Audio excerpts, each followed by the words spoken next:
Power isn't about brute force. It's about perception, about control. Those who truly lead do so from the shadows of influence, not from the noise of the crowd. Have you ever felt like you completely lost control of a situation that mattered to you? Tell me in the comments, because after today, that's not going to happen again. Listen closely. I'm not here to teach you how to deceive. I'm here to show you how to influence. Strategically, ethically, effectively. I'm Itachi Akiha, and if there's one thing my life has taught me, it's that sometimes the greatest form of manipulation is protection. Sometimes, domination isn't about crushing someone, it's about guiding them, without them even realizing. There's an art to this, a formula, and once you understand it, you'll never see the world the same way again. Let's start with this truth. People don't respond to reality. They respond to their perception of reality. Control the perception, and you control the outcome. This is where most people fail. They try to argue, they try to force, but force creates resistance. Smart influence creates alignment. Here's something most don't know. The human brain processes emotional information 5 times faster than logical information. That means, by the time someone thinks about what's happening, their emotions already made the decision. This is your first advantage. Want to dominate without manipulation? Then you must master the tactics of emotional intelligence. Let me make this clear. Influence is never about lying. It's about understanding, better than anyone else, what someone values, fears, and desires. Once you see that, you can position yourself as the solution they never knew they needed. I'll give you an example.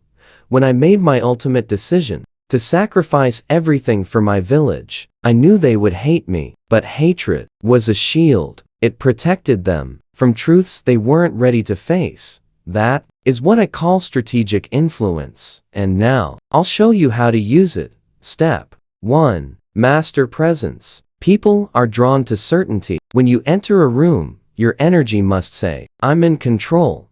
Calm, steady, but unmistakably confident. Speak slower. Hold eye contact longer than what feels comfortable. The silence between your words carries more power than the words themselves. Step 2. Observe before acting. Most people rush to speak, to prove something. You wait. You study. Watch their body language. Are their shoulders tense? Are their eyes avoiding something? What are they really saying? Without words. Step 3. Frame the narrative. Whoever frames leads. If someone's complaining, shift the frame. Sounds like you're someone who cares about results. Now, you've moved them from a victim mindset to an empowered one. And guess what? You become the guide. This is how you take psychological advantage. This is how you control situations. Not with aggression, but with precision. Neuroscience confirms that humans have something called the reticular activating system, RAS, a filter in the brain that focuses on what feels important. If you subtly direct someone's attention, their brain literally starts ignoring everything else.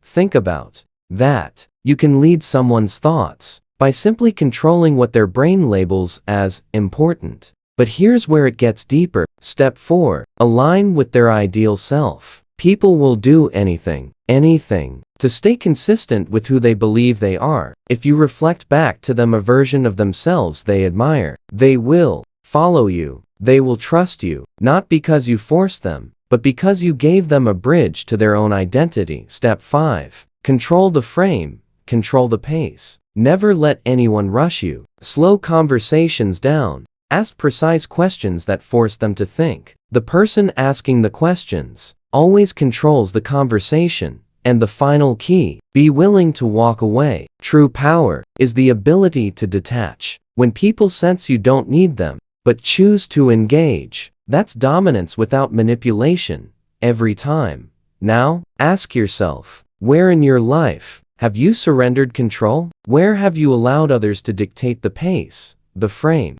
the outcome? And more importantly, how would your life change if you were the one holding the psychological advantage? Starting today, if this opened your mind, imagine what's coming next. Subscribe now, because this is just the beginning.